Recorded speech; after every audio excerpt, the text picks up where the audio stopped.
Hello friend, स्वागत है आपका अपना यूट्यूब चैनल विनीत एजुकेशन पे। आज का जो विषय है वो एनिसेंट हिस्ट्री का सेकंड अध्याय सिंधु घाटी सभ्यता। तो चलिए शुरू करते हैं। और यदि आप हमारे यूट्यूब चैनल पे पहली बार आए हैं तो इसे जल्द से जल्द सब्सक्राइब कर लें, क्योंकि इस तरह का बेनिफिशियल वीडियो हमेशा आते रहेगा जिससे आप लोग को काफ़ी बेनिफिट पहुँचेगी। तो चलिए शुरू करते हैं। फर्स्ट क्वेश्चन है, सिंधु घाटी सभ्यता के बारे में जानकारी मिलती है वो कहाँ से मिलती है? तो सिंधु घाटी सभ्यता के बारे में जितनी भी जानकारियां मिली है वो पूरा के पूरा पुरातात्विक स्रोतों पर आधारित है। किसी भी प्रकार के यहाँ लिखित स्रोतों को नहीं पढ़ा जा सका है। तो इसका राइट आंसर हो जाएगा डी, पुरातात्विक उत्खनन से। नेक्स्ट है, हड़प्पा संस्कृति में पाई गई मोहरों एवं कलाकृतियों में किस पशु का अंकलन हुआ है? तो चलिए देखते हैं। हाथी बिल्कुल सही है, हाथी का मिला है।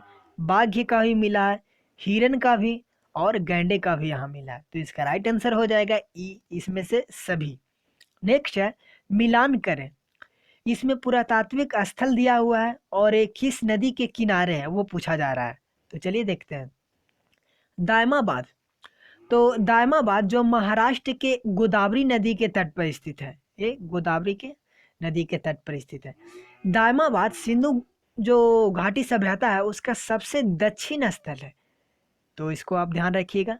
मांदा। तो मांदा जम्मू कश्मीर में स्थित है। यह चिनाब नदी के तट पर है, इसको चिनाब नदी से मिला दीजिए, चिनाब नदी। और मैं आपको बता दूं कि मांदा सिंधु जो घाटी सभ्यता है उसका सबसे उत्तरी स्थल है, तो ये आप ध्यान रखिएगा। बलूचिस्तान। तो बलूचिस्तान दासक नदी के तट पर स्थित है, यह हो जाएगा दासक।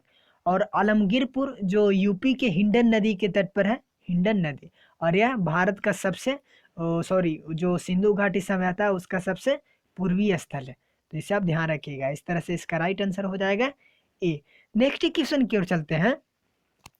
तो नेक्स्ट बोल रहा है कि निम्न में कौन सा युग्म है वो सही सुमेलित नहीं है, नहीं है बोल रहा है। तो चलिए देखते हैं। लोथल। तो लोथल व्यापारिक गतिविधियों का केंद्र था, ये बिल्कुल सही है। कालीबंगा। तो अनुष्ठानिक अग्निवेदियों की कतारें यहाँ से मिली है, तो ये भी बिल्कुल सही है। चनहुदड़ों से जहाज निर्माण उद्योग, ये बिल्कुल गलत है। चनहुदड़ों से जहाज निर्माण उद्योग नहीं मिला है, बल्कि चनहुदड़ों से सौंदर्य प्रशासन का केंद्र था चनहुदड़ों, अर्थात मनके बनाने की कारखाना, कंघा, लिपस्टिक, काजल, पाउडर आदि यहाँ से मिला है, तो आप ध्यान रखिएगा, ये गलत हो जाएगा। मोहनजोदड़ो। तो यहाँ से विशाल स्नानागार की प्राप्ति हुई, ये भी बिल्कुल सही है। यानी इसका राइट आंसर हो जाएगा, गलत चुनने बोला था तो इसका राइट आंसर सी हो जाएगा। नेक्स्ट है, सैंधव सभ्यता के स्थल किस देश में फैले हुए हैं, किन किन देशों में फैले हुए हैं? तो चलिए देखते हैं। भारत। तो ये बिल्कुल सही है, भारत में लगभग 900 से अधिक स्थल खोजे गए हैं यहाँ से। पाकिस्तान।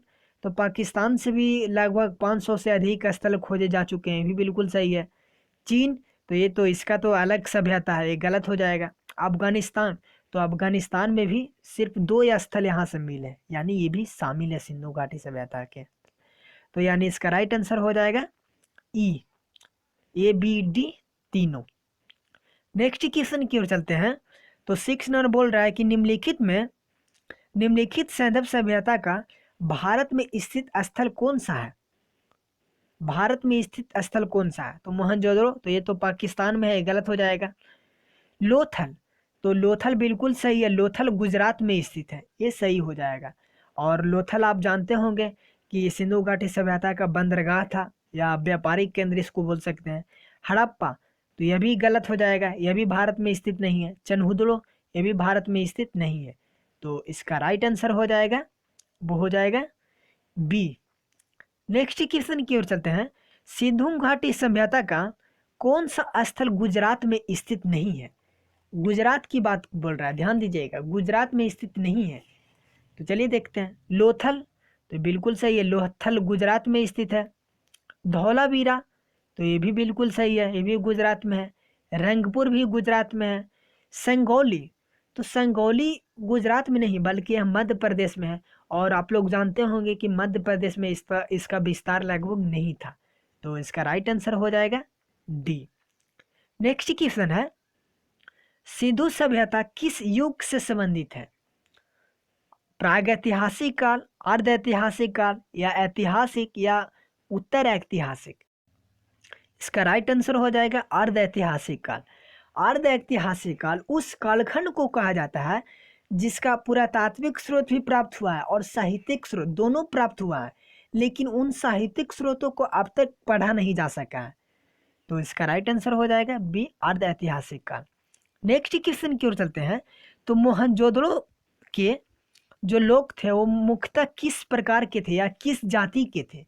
तो प्राप्त साक्ष्यों से हमें पता चलता है कि जो हड़प्पा था उसमें 4 प्रकार की जाति उपलब्ध थी। उसमें अल्पाइन, प्रोटो ऑस्ट्रेलॉइड, भूमध्यसागरीय और मंगोलाइड, यानी बोल सकते हैं मंगोलियन।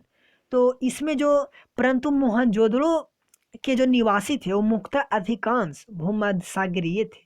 तो इसका राइट आंसर हो जाएगा सी, भूमध्यसागरीय।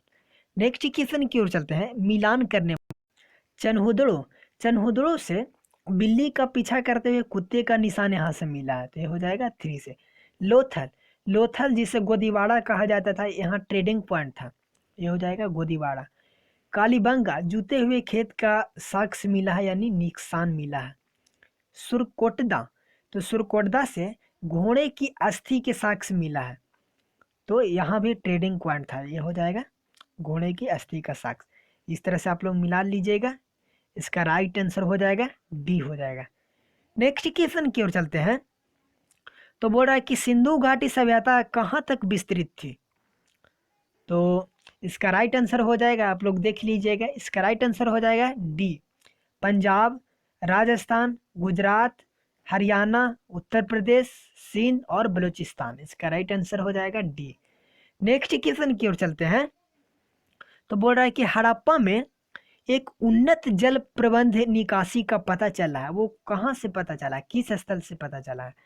तो जल निकास के लिए जो धौलावीरा में नाली का प्रबंध था वो सबसे व्यवस्थित नाली का प्रबंध था, जो यहीं से मिला है। यहाँ से लकड़ी की नालियां भी मिली है, तो आप ध्यान रखिएगा, इसका राइट आंसर हो जाएगा धौलावीरा। नेक्स्ट है, निम्नलिखित में से कलश सावधान का प्रमाण कहाँ से मिला है? तो सुरकोटदा से, जो गुजरात के कच्छ में स्थित है, वहां से घोड़े की हड्डी, कलश सावधान, तराजू आदि मिला है, तो आप ध्यान रखिएगा, इसका राइट आंसर हो जाएगा सुरकोटदा। मिलान करें, ये कुछ हड़प्पा संस्कृति का स्थल दिया हुआ है तथा नदी का नाम है। चलिए देखते हैं। लोथल, तो लोथल भोगवा नदी के किनारे गुजरात में स्थित है, भोगवा नदी के किनारे। कालीबंगा, तो कालीबंगा घग्गर नदी के किनारे राजस्थान में स्थित है, आप लोग जानते होंगे। फिर हड़प्पा है, हड़प्पा रावी नदी के किनारे है, आप लोग जानते होंगे कि हड़प्पा पाकिस्तान में है। रोपड़ जो सतलज नदी के किनारे पंजाब में स्थित है, तो आप ध्यान रखिएगा, इसका राइट आंसर हो जाएगा वो बी हो जाएगा। नेक्स्ट क्वेश्चन की ओर चलते हैं। तो भारत में चांदी का प्राचीनतम साक्ष्य कहाँ से प्राप्त हुआ है? तो जो चांदी का प्राचीनतम साक्ष्य है वो हड़प्पा संस्कृति से प्राप्त हुआ है, आप ध्यान रखिएगा। 16 नंबर क्वेश्चन की ओर चलते हैं। तो बोल रहा है कि निम्नलिखित में से सैंधव सभ्यता के खोजकर्ता कौन है? तो चलिए देखते हैं। सैंधव सभ्यता के जो खोजकर्ता हैं वो राखल दास बनर्जी तथा दयाराम साहनी है, इसका राइट आंसर हो जाएगा सी। राखल दास बनर्जी ने मोहनजोदड़ो की खोज की थी, जबकि दयाराम साहनी ने हड़प्पा की, तो आप ध्यान रखिएगा। नेक्स्ट है, सिंधु घाटी सभ्यता के लोग धार्मिक रूप से उपासक थे, किनके उपासक थे? तो ये मातृशक्ति के उपासक थे, क्योंकि यहाँ से मातृ देवी की पूजा का साक्ष्य प्राप्त हुआ है तथा उर्वरता की देवी को भी पूजने का प्रमाण यहाँ से प्राप्त हुआ है, आप ध्यान रखिएगा। नेक्स्ट है कि निम्नलिखित में से किनका मानना था कि बाढ़ सिंधु सभ्यता के पतन का मुख्य कारण था? तो मार्शल मैके ये सब, एक और है आर.एस. राव, उनका मत था कि सिंधु सभ्यता का जो पतन है वो बाढ़ की वजह से हुआ है। अधिकांश इतिहासकार हैं वो बाढ़ ही की वजह मानते हैं सिंधु घाटी सभ्यता के पतन का, तो इसका राइट आंसर हो जाएगा मैके। और मैंने एक और बताया था जॉन मार्शल, इसका राइट आंसर हो जाएगा बी और डी, यानी ई। नेक्स्ट है, सुमेलित कीजिए, यहाँ पे हड़प्पा स्थल का कुछ नाम दिया गया है और तथा उसके खोजकर्ता का नाम दिया गया है। चलिए देखते हैं। हड़प्पा, तो हड़प्पा की खोज दयाराम साहनी द्वारा किया गया था, इसका हो जाएगा दयाराम साहनी। मोहनजोदड़ो, तो मोहनजोदड़ो को आप लोग जानते होंगे, यह पाकिस्तान में स्थित है, राखालदास बनर्जी द्वारा किया गया था, आर डी बनर्जी यानी राखालदास बनर्जी। चनहुदड़ो, चनहुदड़ो का एमजी मजुमदार जी हैं, उनके द्वारा खोजा गया था या उत्खनन किया गया था। और कोटदी जी हैं और घरसे के द्वारा। तो इस तरह से आप लोग देख लीजिएगा। नेक्स्ट क्वेश्चन की ओर चलते हैं। सिंधु सभ्यता कालीन अर्थव्यवस्था के संबंध में निम्नांकित कथनों पर विचार कीजिए और कौन सा कथन सही है उसका चयन कीजिए। चलिए देखते हैं। अर्थव्यवस्था में कृषि का प्रमुख स्थान था, तो ये बिल्कुल सही बात है। अर्थव्यवस्था के क्षेत्र में है जो कृषि का इस समय सबसे प्रमुख स्थान था। नेक्स्ट है कि इस समय अंतर्देशीय तथा अंतर्राष्ट्रीय दोनों व्यापार प्रचलित थे, ये भी बिल्कुल सही है। आप लोग जानते होंगे या पढ़े होंगे कि आंतरिक एवं बाह्य दोनों प्रकार के व्यापार यहाँ प्रचलित थे। जैसे बाह्य व्यापार की बात करें तो पश्चिम एशिया के साथ मध्य एशिया, ईरान, अफ्रीका, मेसोपोटामिया तथा मिस्र के क्षेत्र से लेकर के ये सब तक व्यापार का जो है प्रमाण प्राप्त हुआ है, तो ये आप ध्यान रखिएगा। इस समय सांकेतिक मुद्रा का प्रचलन था, तो ये बिल्कुल गलत है। मुद्रा या सिक्का की खोज है वो इस समय नहीं हुई थी, परंतु व्यापार वस्तु विनिमय पद्धति द्वारा होता था, तो आप ध्यान रखिएगा, ये गलत है। इस समय माप की इकाई 2 के गुणज में थी, ये भी बिल्कुल गलत है, यानी ए और 1 और 2 इसका राइट आंसर हो जाएगा, यानी ए। तो आई होप आप लोग के सीरीज काफ़ी पसंद आ रहा होगा। आपको वीडियो अच्छी लगी है, मेहनत अच्छी लगी है, तो प्लीज़ जल्दी से इस वीडियो को लाइक कीजिए, दोस्तों के पास शेयर कीजिए और इस चैनल को जरूर सब्सक्राइब कीजिए। चलिए नेक्स्ट वीडियो में मिलते हैं। Thank you.